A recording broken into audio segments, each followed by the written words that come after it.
one of the other guys was talking to the sheriff, or one of the deputies, not the sheriff, and happened to mention the area or whatnot, and the deputies said like, yeah, we don't go out there.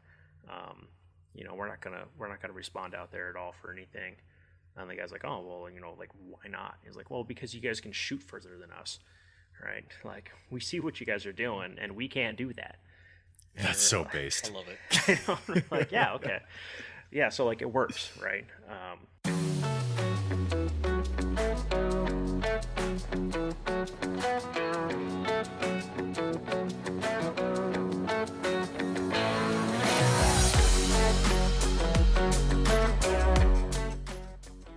Hey guys, this is the Hard Times Strongmen podcast, turning up a bear class of man. And today we're joined by our guest, Chris from the Granite Rifle Group.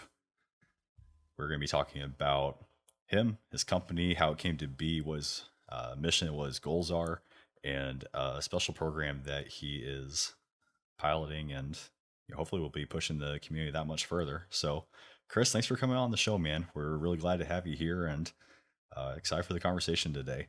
So do you want to introduce yourself, kind of go over how you got started, what your background is, and where you're going?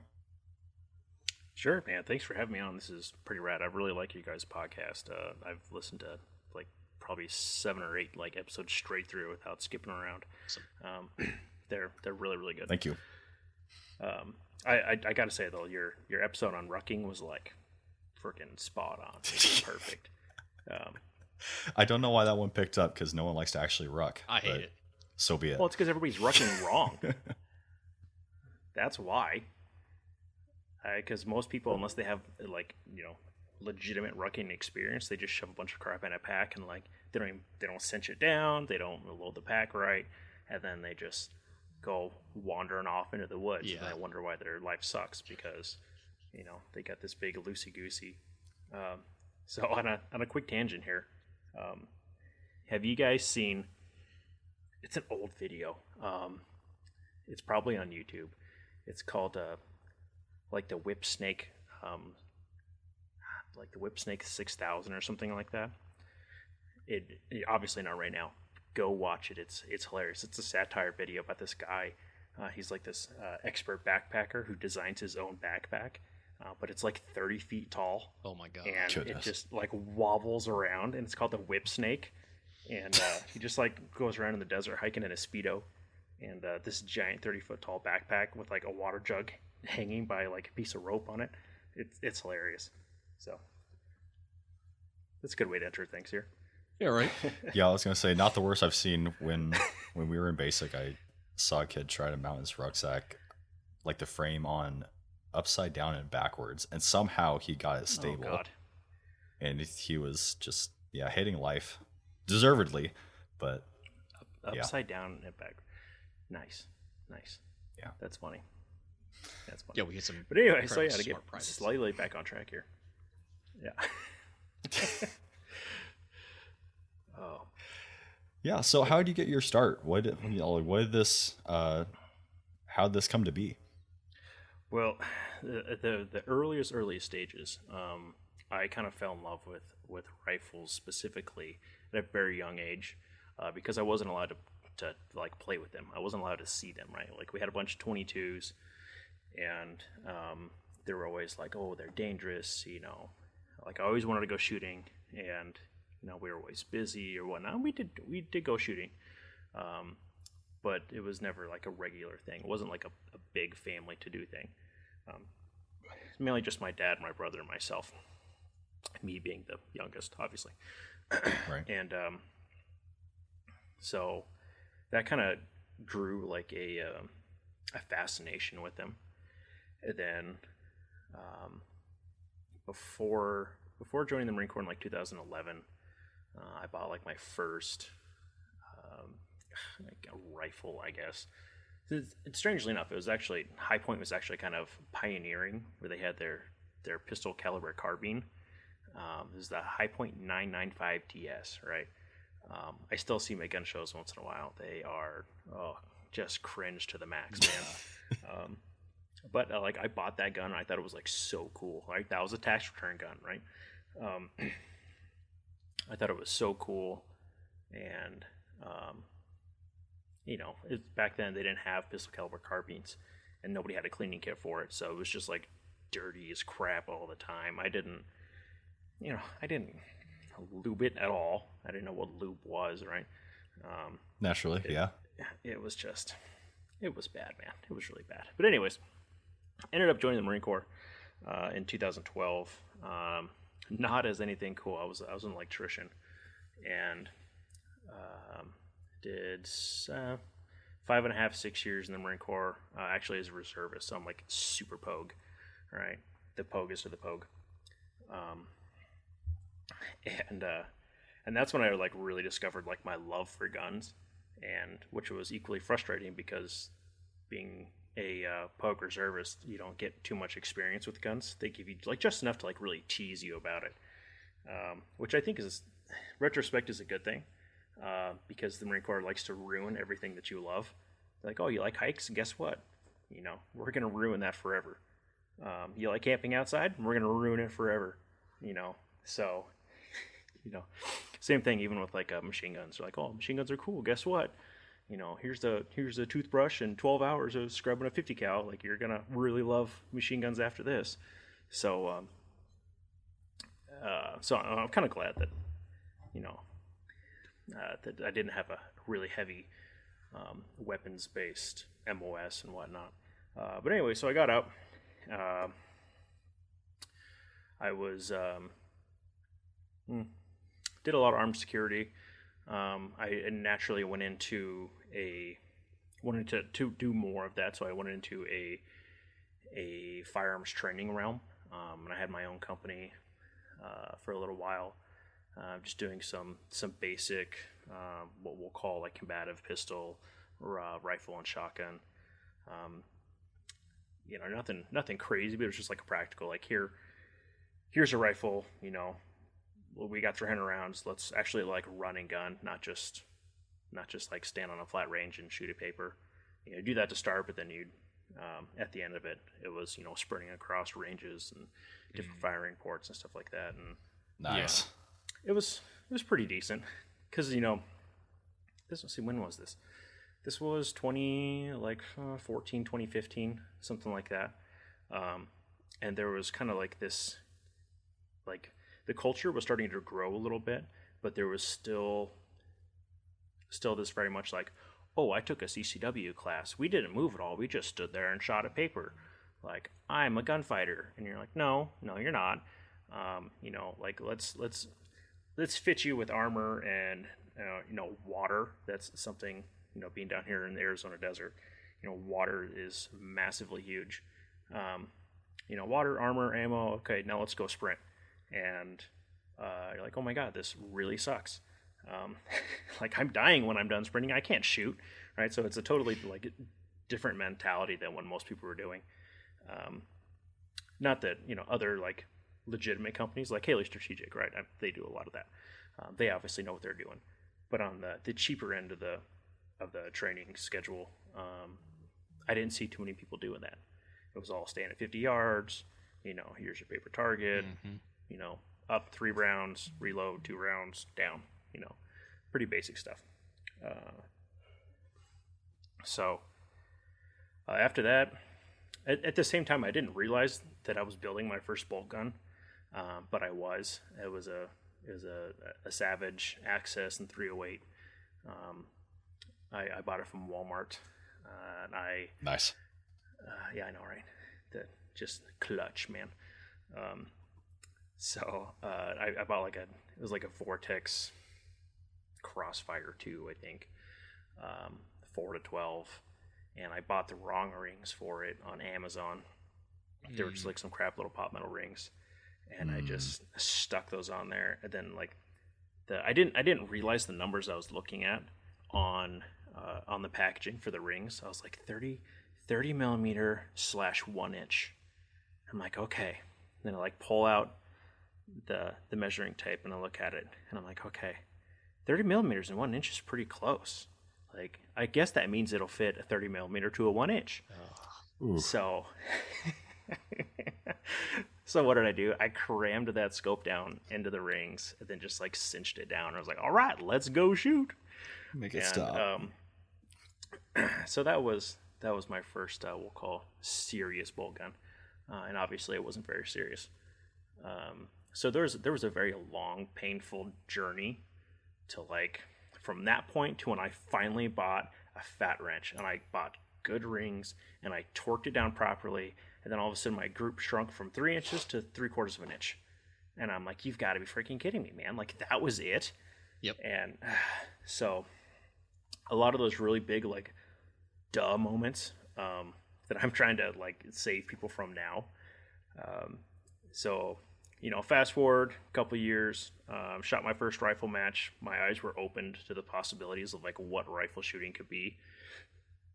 It was out here at the Arizona Long Range PRS match. It's in North Phoenix. Fantastic match. Highly suggest anybody in the Phoenix area to come shoot it. I'll be there. You'll see me in my hat and my shirt. You can't miss me. Giant ogre looking dude. So anyways, my eyes were opened to the world of shooting and whatnot, and lots of trying out different rifles and whatnot. So, like I was saying a little bit earlier, finally decided that, I wanted to start building bolt guns. I just kind of like had a fascination with them. There's still like, to me, there's an intimacy with the bolt action rifle that there isn't with an AR. Like an AR, definitely has its own place. I do like shooting carbines. But there's something different about like mag dumping into trash versus, like spending time behind a scoped rifle and like really knowing that gun inside and out and kind of plugging into your environment and like being able to block out all the little stuff in life and focus on the little things right there that's in front of you, like your wind, your conditions, your body position, stuff like that, and focus on that stuff is significantly better, in my opinion, than mag dumping in the trash, which is still fun. Don't get me wrong. I still do it from time to time. But it's more just a giggle for 10 seconds, then I'm done. So, well, it's the intentionality, right? Mm-hmm. So going through all your fundamentals of shooting, but then after, after the round is fired, after you have your follow through, then you have to physically, extract that round and, drive another one home. Like you said, it's a very, very intimate thing, and at least my time behind a bolt gun, it's just, it feels like an extension of your arm as opposed to, an AR, which is a very intuitive, very useful tool, right? I love the ARs that I've built. I love the ARs that I've used, but, like you said, it's a very, I don't know, just like a more natural feel, I think so. And again, like I got my arrow right here. It's not like I'm against ARs or anything like that. It's just like, to me, like an AR is more of like a machine, in kind of the same way that a machine gun is a machine, versus a bolt gun has more like character to it. I don't want to say it's a thing, but I guess for lack of a better term, it's a thing, not a machine. But that's just, it's kind of like I don't know, kind of the emotional attachment that, especially Americans have with, with their bolt guns. It's a legacy item, it's a heritage thing. Yeah, that could be. And especially now, getting to put them together is, they have their own quirks. No two rifles the same, which, I mean, we know that, but at the same time of like the guns that I build are extremely repeatable. It's not like I'm hand building them, but not hand building to the stream of like a legit gunsmith does, where I'm not turning barrels, I'm not turning actions or anything like that, where I get to put my own fingerprint on them. That would be something really neat, but that drives cost way up, and I do not have that skill set, so therefore I'm not gonna try. But even production parks and stuff like that, they still have their own quirks. They still have their own, as the sample size grows, you start to see these little things in between that do kind of give the rifles their own kind of characteristic. And it's something that I greatly enjoy about it. Yeah. I mean, the rifle that I carried in Afghanistan, the buttstock would turn all the way around. It was really cool. Cool quirk. Sorry, do what? I said the rifle I carried in Afghanistan, it had this cool thing where the buttstock would turn all the way over. Oh. Not really useful or probably safe, but No. It's like the old Russian AKs where you can like adjust the your cheek comb height. You can like spin it around, or whatever. It's like the same deal. You're like, oh, you're trying to passive aim with nods? Here, just spin your buttstock up so you have like, you're way above the rifle. I don't know. Get a rise on it. Goodness sakes. Odd. Oh man. Oh. Yeah, it probably shouldn't do that. If you're listening and your rifle does that, it shouldn't do that. Yeah. Yeah, full disclaimer, Hard Time Strongman does not endorse your buttstock turning over on its own. Get help. Oh God. Okay. Well, I'll tell you what, man. Please. So that was your Gunsmith. Oh, go for it. Six. I was gonna say that's a little bit about you, but tell us a little bit about the Granite Rifle Group. Like, what do you guys actually do? What's your mission statement? So a mission statement. A mission statement would be, I haven't written one down yet, but I'm gonna pull one off the top of my head here. That's going to be. Sorry, I had a stroke there for a second. To arm the everyday American with the precision tools necessary to extend the range of the Second Amendment to a practical, safe distance. I like it. By safe, I mean dangerous. And there's the shameless plug for Fry the Brain. Yeah. Strangely needless enough, to say, we love what you're doing. Yes. We love what you're doing. Do more of it. I'm not very far into it, but it is a fantastic book. If you have not read Fry the Brain, read Fry the Brain. Read Fry the Brain. Shameless plug. Be ashamed if you haven't read it yet. No, and in our talks, just, we've DM'd back and forth for, a couple of months now on IG, but I love what you're doing. Like you said, you are lowering the barrier to entry into long range far beyond what people, even consider just in this, in the tactical industry, in the Second Amendment community, whatever you want to call it. Guys that are into shooting or getting into shooting, they don't consider anything past 100, 200 meters. Yeah. It's beyond their capability. They just, it's just like, it's completely outside of their scope. They don't even consider it. So to lower that barrier, to, provide, that rifle where, all right, you don't know where to start. You know that you need a good bolt gun. Here you go. That's pretty freaking cool. Yeah, no, I do see that the culture is changing a little bit, even just in my group of friends, my random internet friends that may or may not be feds.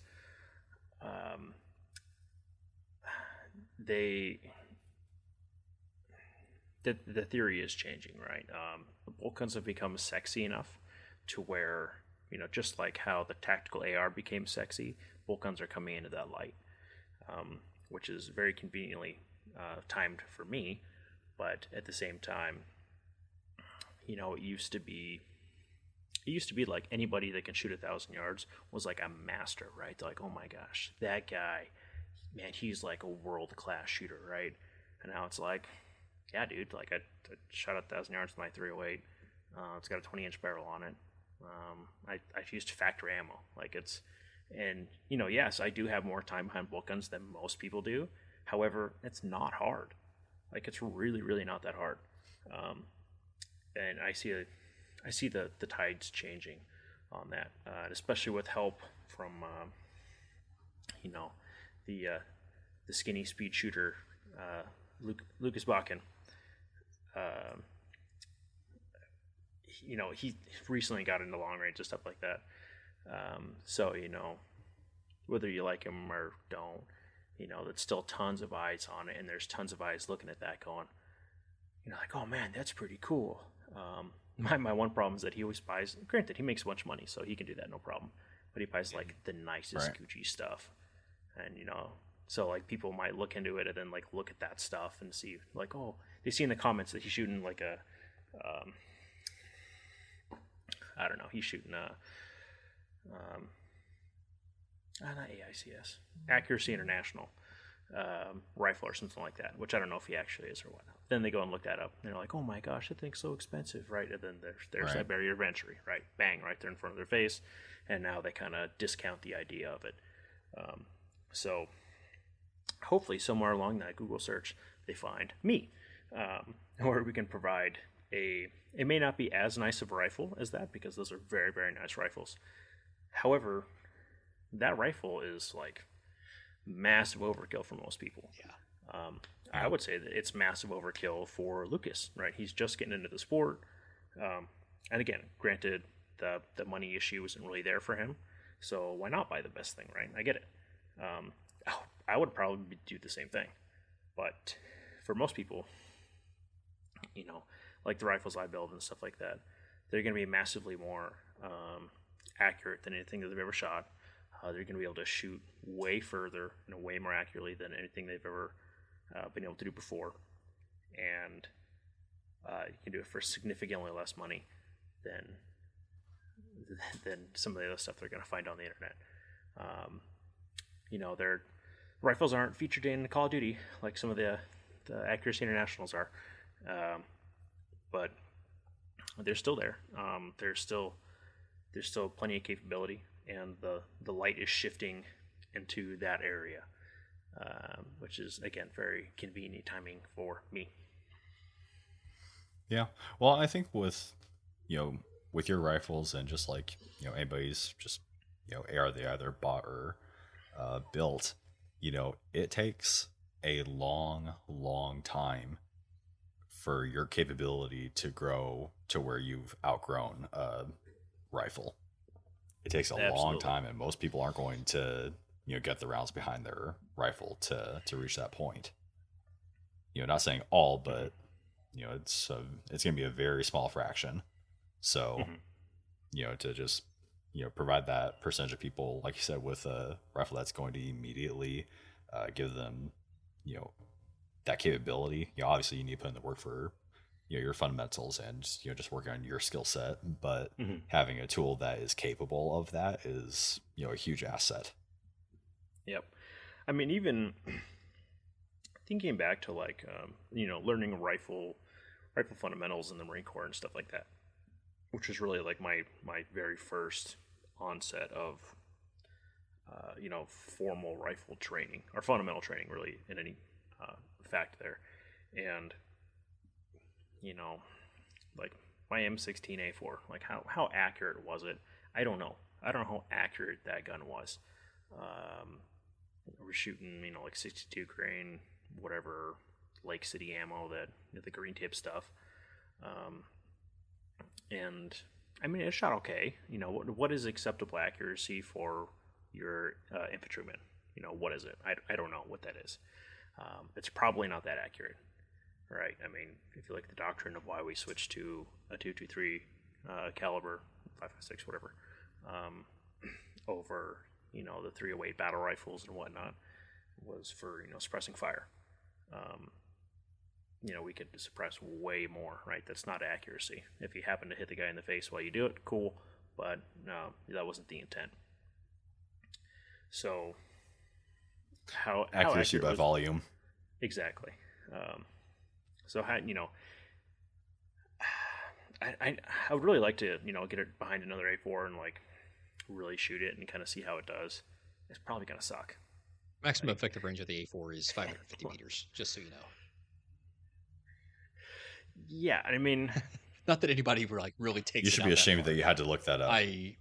When was the last time you ever handled an M16A4? For me, never. Well, actually, I was going to say I never have, but you should know it. Technically, they said it was an A4, but it was more of like an A3. It had the plastic handguards on it. Yeah. But it did have the Picatinny rail on the upper receiver, so I was like, all right, A3.5. but a lot of nostalgic, but it wasn't anything like, oh man, I should get this. This thing is gonna run. Like my arrow over here probably outshoot that thing, and way more than. And it wasn't even an FN one. My issued one was an FN. That one was it was a Colt, and it had a bunch of different. I don't know. It wasn't legit. They just kind of threw it together. But anyways, enough about that. So getting back to the question of pushing limits for people. If you treat your hunting rifle correctly, it's probably going to shoot pretty good for you. I would say to start, feed it good ammo. Not necessarily your hunting ammo. Some hunting ammo is really good. I've heard people say that a lot. Typically, I found that most hunting ammo that you're going to put in your bolt action Walmart gun is not going to perform very well. You need to put some good ammo in it. That's your fundamentals obviously need to be there. Good body position, breath control, good trigger squeeze, press, whatever. Break a clean shot, good follow through. And if you can keep it on the bench and you can watch your impact, that's massively important. And most people are just not going to do that. Like I said, it's really not that hard. You do those four things, plug the correct things into your shooting equation, and you're going to do pretty good. What is pretty good? I don't know. I think it also depends highly upon your environment, right? If you out here in the West, we have massively wide open valleys, and I mean you can see for 20 miles or so. I don't know about 20 miles, but right. I mean, there's no shortage of shooting space versus somewhere back east, like North Carolina or something like that. You can't see 100 yards. So what is good enough accuracy for that? Significantly less, in my opinion. Right. Well, and just proper maintenance too. Yeah. Taking care of clean your rifle. No, I run pretty much all to the manufacturer specs, everything. A lot of work. Mm-hmm. Yeah, I just use clean engine oil. Like everyone's got some in their garage. Some 540 or whatever it is. I just started using white lithium grease too. That works pretty good. I kind of do a combo between the two, but you do those and it works quite well. Yeah, you're not the first person who's told me to use motor oil to lube the gun. If it works, it works. And it's dirt cheap too. In comparison to my Frog Lube. Okay, how much is that? I get for the same price, I'm getting 5 quarts of it. Well, and being able to source it too, wherever you go. Yeah. I mean, you could even probably pull some dirty engine oil off your dipstick and stick it on your bolt carrier group, and you'll probably be okay. I mean, if there's chunks in that, then you're probably not going to have a car for too much longer. So, then you have other problems. Yeah, bigger problems. Yeah, exactly. Goodness. So, what are your goals for Granite Rifle Group? Where do you see yourself in 5 years? What do you want this to grow to? So kind of the crazy. Obviously, I'd like to open my own shop. Have a kind of a customized experience for people to come in and have dedicated staff member. Not so much like a salesperson, but like a build rep. Let's see here. Like ambassador, like a rep or partner. Somebody to ask them, ask them the questions. Okay, what kind of shooting are you looking to do? Are you doing target shooting? Are you doing hunting? How far do you plan on shooting? Right? And I kind of answer these kind of key questions, and then plan out and kind of build a rifle on a spec sheet from there, and then submit it, and then probably a day or two later come back and pick up your rifle. and have it Awesome. assembled, tested, come with a proof group. Like, hey, look, we put premium ammo through this thing in a good solid position with a good clean trigger press, and it's shooting half a minute. This is what it can do. Right now, I guarantee 3/4 minute out of my rifles with, again, premium ammo and a solid shooting position and a good trigger press. If and I test everything before it leaves the shop here. So if something's not right, then I'm going to fix it here before it gets to you, because, and of course, you do get an email. Hey, something's not quite right. I got to fix it. Sorry for the delay. But again, I want you to have a quality product that's going to work for you. And also, then when it does get to the customer and they go to shoot it, and it's going all over the place, like, okay, maybe you should take a look at your shooting position. Maybe it's not the rifle's fault. Maybe you have a lot to learn. That could be. I also do some tutoring lessons and whatnot for people in my area. And, the one guy that I took out, I shot the rifle before him and put a good, decent 5-shot group down. And I was looking at him like, probably that could be tighter for sure. I wasn't too happy with it. And then it was probably like right at a minute, right? It could have been better. But then the customer gets down and he shoots it, and he's shooting like a 2-minute group. And I was like, ooh, okay, yeah, definitely not what I would consider good. And then he like jumps up all excited, and like we go down to the target, and he's like, man, that's the most accurate thing I've ever done in my life. Like, I can't believe I just shot that. And I was like, oh yeah, cool, dude. Like, power to you. And so he was really happy. And when it's kind of funny, your difference in standards, if you will. Right. So, but again, if I can prove that it's doing one thing and then you get it and you're shooting it not so good, then you might want to, I also have what's it called? A resource sheet that has kind of some pointers on it, and video resources and stuff on YouTube of like, hey, watch these videos. These guys really, they really know what they're doing, and they can really, help you out. Just do what they do in the video, and you're probably going to shoot better. So kind of hand them that as well, and hopefully, again, like, it's not just about making money. Like, obviously I want to make money, but at the same time, with that mission statement, like, the end goal here is a more dangerous populace. That's what I'm after. Awesome. Yeah, not for me, for my Awesome. son. So, Right. For my children. And I mean, yeah, a legacy. yeah. And with that in mind too, with community and even like just your mission statement, tell us about your program that you're working on right now. Yeah, so the Long Range Ambassadors, this is the first, we'll say, a formal announcement of the group. Like, the Instagram page exists, but this is the first time I'm actually talking about it. Breaking news. Yes, breaking news. Stop what you're doing. Pull up Instagram right now. No, Sure, you look Jesus. Do it. Oh my god. I didn't catch that. I broke up. Yeah. Sorry, I said kill your local senator.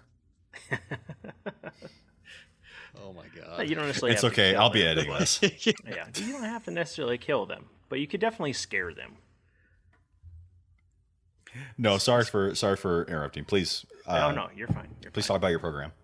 So the program that I actually do have stuff written down on it for. So I authored this little paper. It's very short. I'm a Marine. I can't write too much without rocks and chisels. The end goal of the program, right? The Long Range Ambassadors.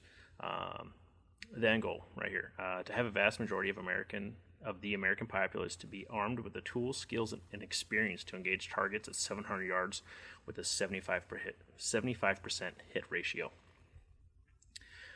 Which may sound very audacious to most people, but when you're like, you go into the long range competition scene, and like, that's standard practice.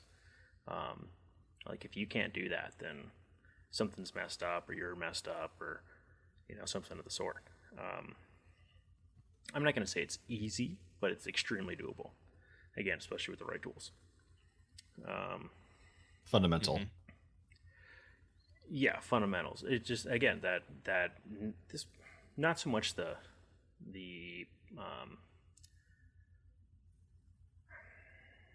not the price barrier so much plays into that, other than being able to spend time on the gun and actually shoot it, right? Like if you're shooting super expensive ammo, then price does come back into the equation of you're shooting 200 rounds of 338 Lapua is kind of expensive. It's like my whole check just in ammo.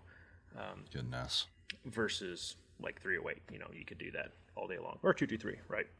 Well, match grade 223 is actually kind of expensive. I'd say match grade 308 is probably just as cost effective as 223 is, but I think you're getting a better cartridge. But that's, someone's gonna fight me in the comments, but whatever, man. I'm on the podcast, you're not. So, no, I'm just kidding. Send it. No, I'm kidding. But anyway, so defeating some of the stigmas, right? The defeat of the long gunner myth, or that you have to be extremely skilled to use a precision rifle, must be stripped to invite the general public into the realm of long-range precision shooting. All right, like I was saying earlier about, when I was younger, my sister and brother-in-law, they bought a Ruger precision rifle, and I thought it was like the coolest thing in the world, which those are still pretty cool guns. I'm not bagging on them at all. And like they told me, they're like, man, we shot a target at 1,000 yards, and my mind was blown. I was like, oh my gosh, man, you guys did it! Like that's amazing. And then I went back to see them, significantly longer, or significant amount of time had passed, and was like taking a look at their rifle, and like they had no idea how to set this thing up. It was just like slapped together, and like the scope was set so far back that I couldn't even get behind the rifle without the scope like smashing me in the eyeball. Not just like, oh, your scope, your eye box is a little messed up. Like it was like literally, I had to like pull my head into my shoulder just to like see through the scope. And I was like, what in the world is going on? And so come to find out that they literally just used their ballistic computer, or their ballistic calculator, and just got like a general range, and then just kind of like dialed that into their scope, and they just shot until they hit it, and it was essentially like luck. And so I'm like, okay, so you guys really weren't skilled, and they haven't done it since. And so one day I'll get around to like actually like teaching them, but that day is not this day. Not today. Not today. Yeah, not today. But anyway, so again, like kind of stripping that stigma of like, hey, like, especially like if they could do it, you can do it. It's really not that difficult. Yeah. Hey everybody, this is 6 and 7 with the Hard Time Strongman podcast, and we are coming to talk to you about our Patreon and Discord. Hey guys, our patrons get early access to all of our episodes. They get all of our exclusive pre and post shows, all of our spicy takes, all of our rabbit holes that we go on, everything that we want to include in an episode, but we can't because we need to stay on topic. And soon enough, we'll be offering digital downloads, guides, everything that we've been working on in the background will soon be available to our patrons. So make sure to check it out. And come hang out with us on Discord. Speaking of the spicy stuff, this is where we discuss most of it. Once you're there, you'll get access to all of our in-depth discussions, including stuff like homesteading, fieldcraft, medical, camping, communications, shooting. You like ARs? Come talk to us about it. You like 4x4 vehicles and prepping? Come talk to us about it. You like tannerite, thermite, napalm? Come talk to us about it. All of the campfire talks that would get us kicked off of other platforms, it's right there in our Discord. Come join our community. We're active on Discord every day. We're interacting with members constantly. We have guys from every walks of life coming to contribute their expertise to all of these various fields and subjects that we've been talking about. come join the watch Discord. Come join the Discord. Join our community. Build up that better class of man. Now back to the episode. Well, just like anything that we try to teach on the podcast, anything that we try to give to people on the podcast, any way that we can increase the standard, if you increase the standard across the board, that's just better for for everyone. Like you said, for your son, for my sons, if we increase the standard now, then think how much greater we're going to be just as a society, as a people, as time goes. If we are constantly striving for more, if we're constantly doing more, pushing that envelope, then that's where we need to be getting to. And it's really great to have someone who's pushing the the bolt guns, precision rifle shooting, because like I think it was a Japanese general once said, there's a rifle behind every blade of grass, in the States. And we talked about this with Josh from Future Conflicts, and old Bo with his 308, you can count him as a sniper if he knows his stuff. He's been hunting deer his whole life, since he could hold his rifle. That guy knows what he's doing. He can be a huge asset to to an irregular force. So you increase the standard and you're only increasing your capability at that point. Exactly. Yeah, and even thinking back to like military, or like our military in Afghanistan and stuff like that. Like just because there's some go-herder up in the rocks with his SKS or whatever, and he was like taking pot shots at U.S. troops. They weren't like, oh, there's a medium, like a semi decent shot guy up in the rocks, whatever. They're like, oh my God, it's a sniper! Like everybody run, right? And it was like, even like shots were just all over the place. It was a huge force multiplier of, they didn't have to hit anything to inspire a whole lot of fear and bring things to a screeching halt. Or at Well, least makes me think of the Troubles. Yeah. All they had to do was throw up that sign, sniper, sniper at work, and you're not bringing your patrol through there. Yeah. Nope. Okay. Not worth it. Yeah. So. Yeah. So even like talking about that regular force, I mean, you get a decent shot with a little bit of knowledge, like this one here in Fry the Brain.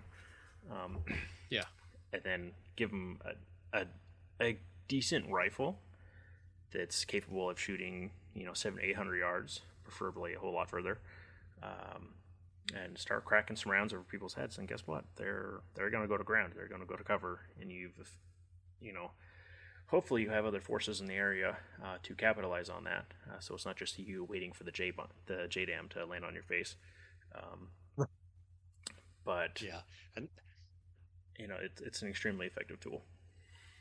it really is. And like you said, they don't even have to hit the target. Like our troops ran into the same issue in Vietnam.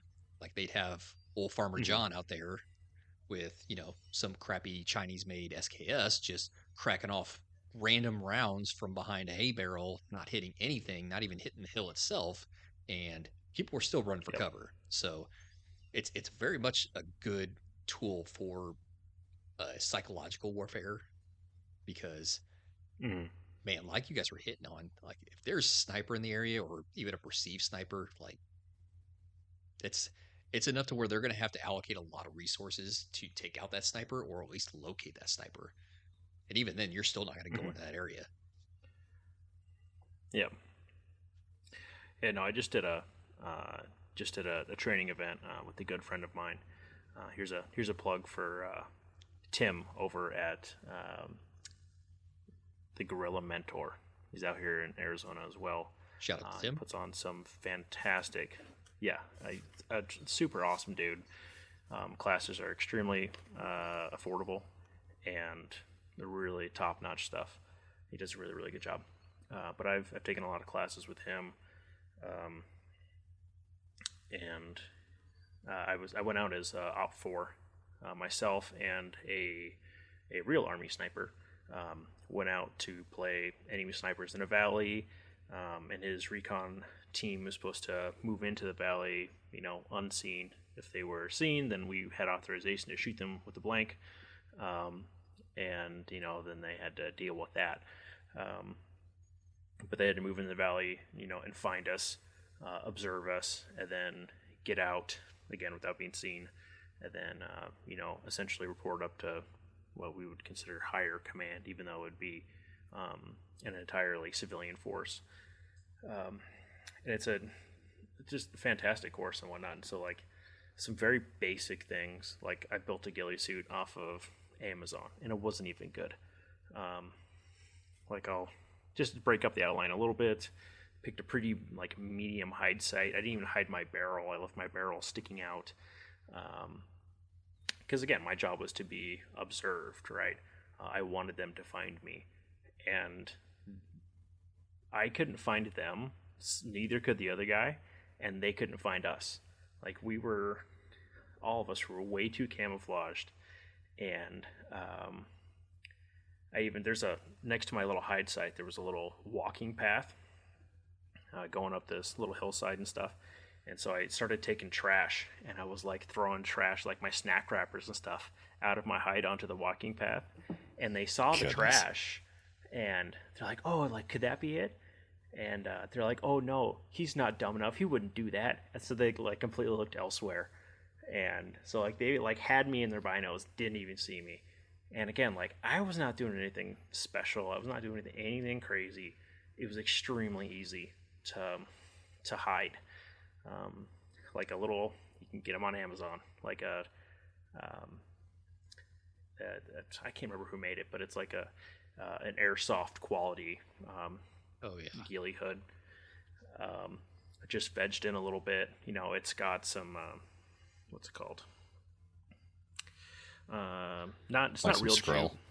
Yeah, it's not real jute. It's like it's more cloth than jute is. But I threw that on and covered up my face. Just had some camis on, vegged in a little bit, vegged my rifle a little bit, my tripod. But again, left my barrel sticking straight out, like it wasn't vegged in at all, and it was facing where they were at. Couldn't find me. We even tried shooting a couple of times to kind of help audio locate, and couldn't find us. And granted, we couldn't find them either. I was looking right in the same spot they were. Couldn't find them. Right, so it's extremely effective. So, I mean, if you were trying to do something like that, again, if you apply some of the basic knowledge of these guys over here from Fire the Brain, you can be extremely effective. I think my three favorite just plug and play products for concealment would be, just a normal like camo paint compact that you can get, pretty much anywhere. The Viper hoods, like you said, those things, we're seeing more of those crop up, which is really great. That's a super easy way to just bring up the head. And then I don't remember who makes the product, but it's essentially scrim attached to some like shot cord or 550 cord, whatever length, but then you can actually wrap it around your rifle.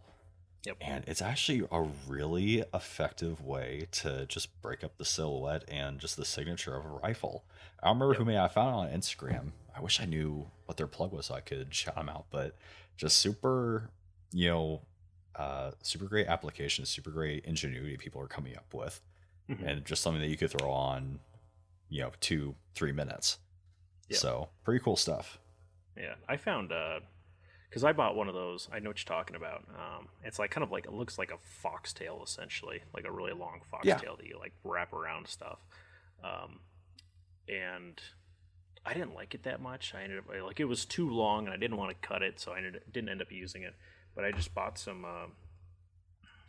Don't spend too little. Spend a little bit of money. But again, on Amazon you can get cami netting. Like go for like a rubberized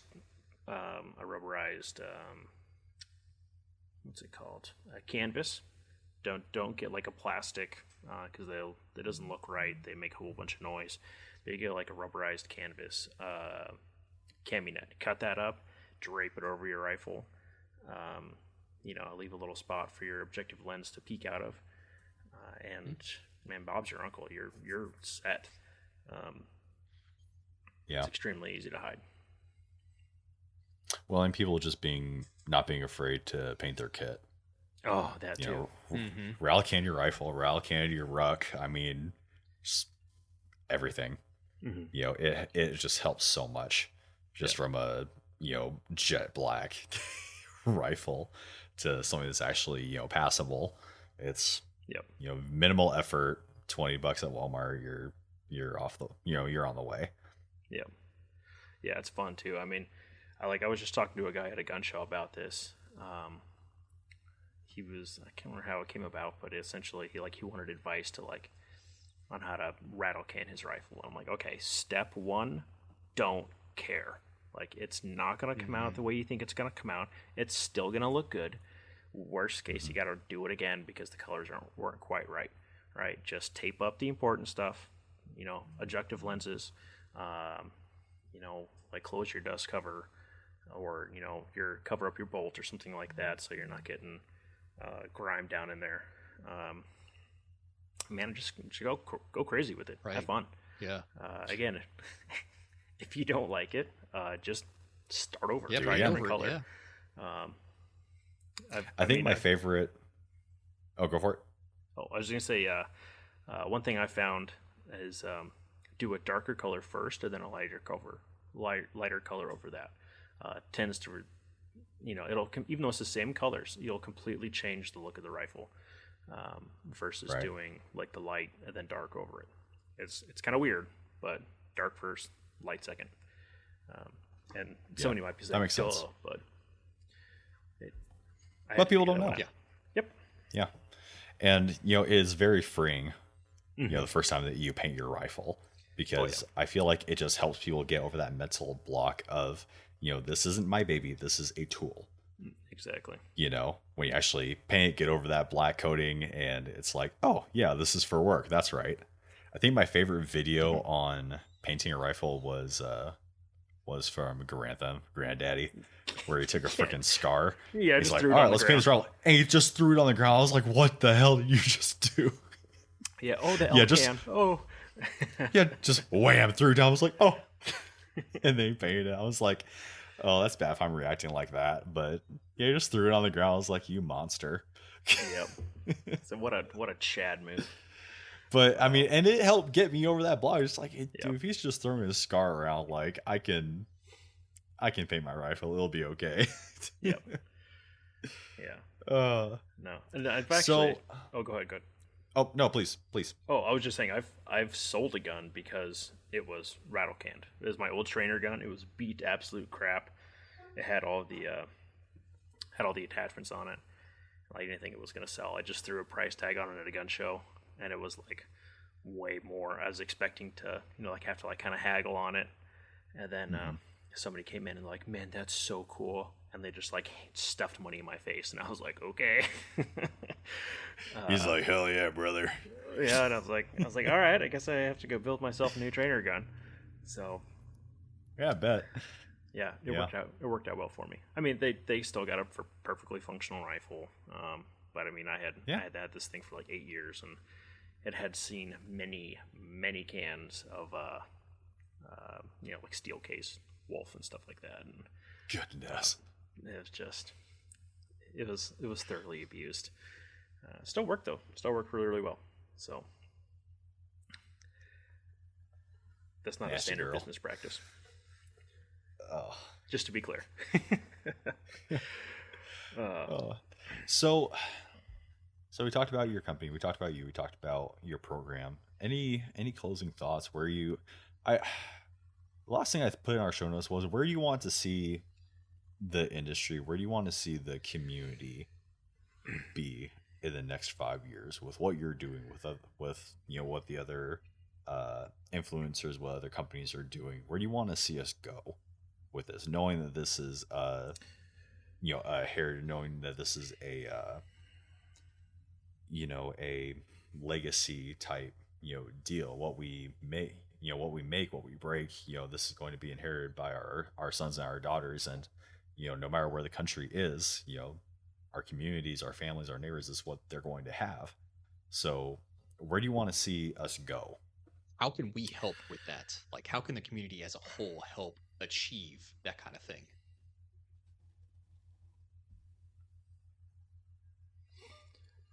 So, how can it? I think that it starts with the individual. It starts with a mentality change. Of I coined the phrase in the last podcast I was on. I didn't even know that I coined it. Become the dangerous Western man.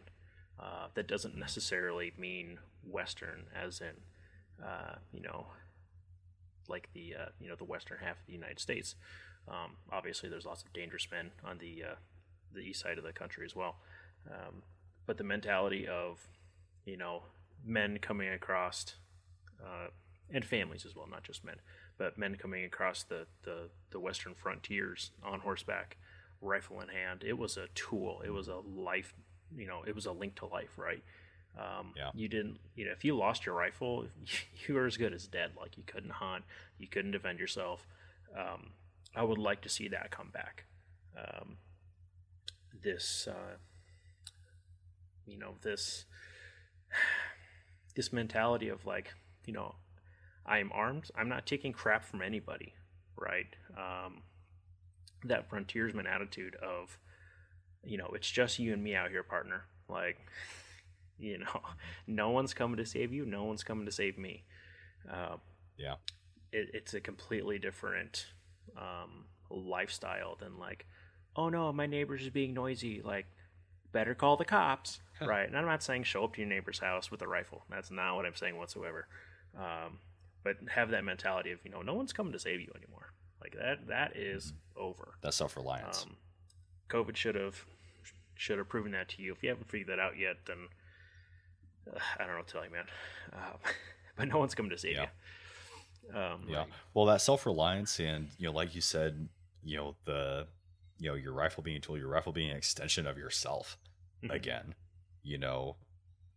gosh, what is the, well, it's better than I would, but the Marine, the Rifleman's Creed. So, oh geez, don't. That was super without my rifle, I am me nothing. Without me, my rifle is nothing. My rifle, just the exactly. Like, there are many like it, but this one is mine. But just that bond, that that just intimacy of it again. Yep. Where it's not really even a conscious thought to be able to push that rifle where you need it to go and to take care of it and everything. It's just, it's an implied task. It's an action. Yep.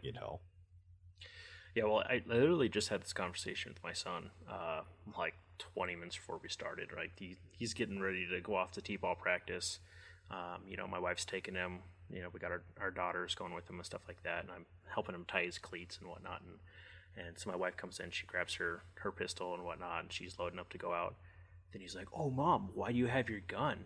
And then I was like, "Why do you think she has it?" And he goes, "Oh, to protect us." And I go, "Yeah. So why would you say that?" And he goes, "Oh, I was just being silly." And I'm like, "Okay, I know that, but like, let's think about the things that you're saying, right?" Like, he needs to know that, like, there's a reason for these things. She's not carrying it to, like, as a fashion statement. She's a pretty good shot. She knows how to use that thing, and she is quite the mama bear. Good. She will use it. So, it's again, awesome. It's that mind, that mentality shift. We have 2 young boys, and in our house we call our firearms, our handguns, our protection, right? Because you don't know what your 1-year-old or your 4-year-old's gonna start spouting off to strangers about. But it also starts early that this is a tool that mommy and daddy use to protect you, to protect each other, and it builds that that mental connection and that respect for it. So yeah, it's something you got to start young with. And to go back to about where you're asking about the community, 5 years from now, like, I want, again, like I said earlier, I want to see the the accurized rifle. We'll say this: I want to see the accurized rifle as prolific as that, plain Jane AR that's in everybody's closet, because there's tons of people that have them, right? I think that's great. I'm not saying that they shouldn't have ARs. However, but if they have a more accurate rifle, think about, okay, if we have the general public that's armed with ARs, right? What is the effective range of that populace?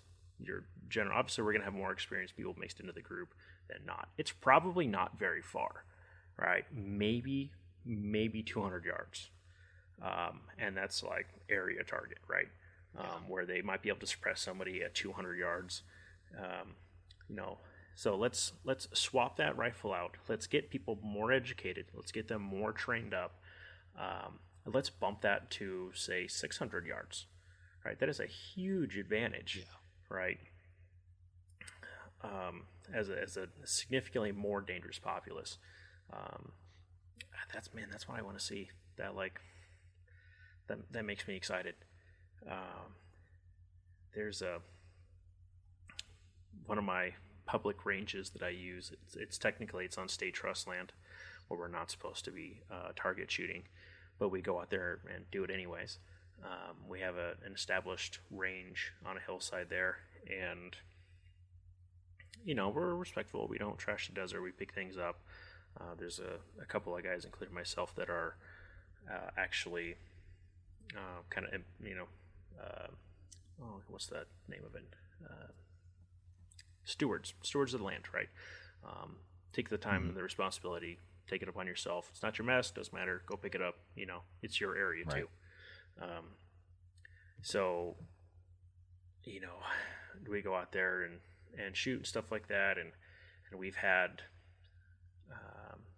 it's now third-hand knowledge from me, but the one of the other guys was talking to the sheriff, or one of the deputies, not the sheriff, and happened to mention the area or whatnot, and the deputies said, like, we don't go out there.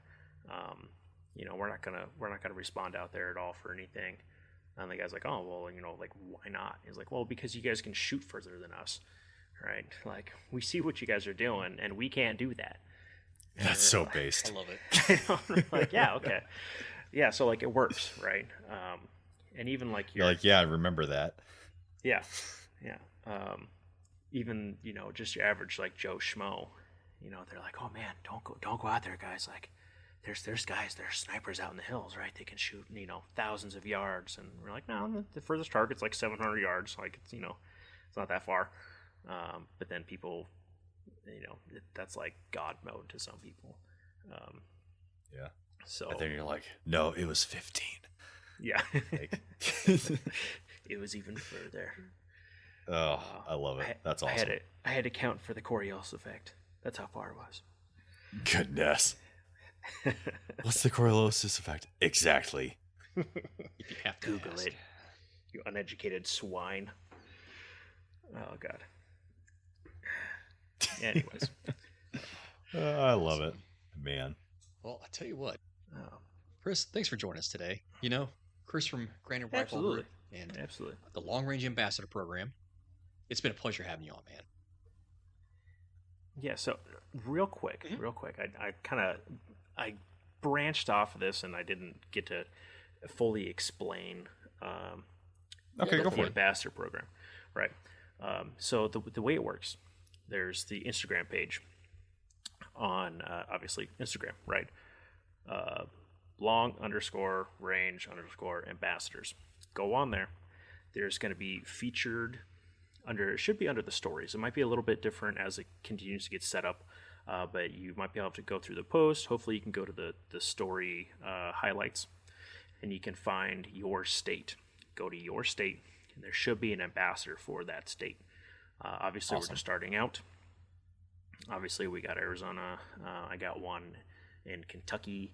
I'm working on one in Louisiana, one in Montana or Wyoming. He's right on the border, so he might be able to do both. And then one in, there's another state right there. So obviously we don't have all 50, right? But we're working on it. The ambassadors have to meet specific qualifications. One of them being that they have to be a resident to the area for at least 2.5 years, or no, 2.5 or 3 years. And these aren't set in stone, right? But these are just general guidelines. They have to be actively shooting long range for at least 2 of those years.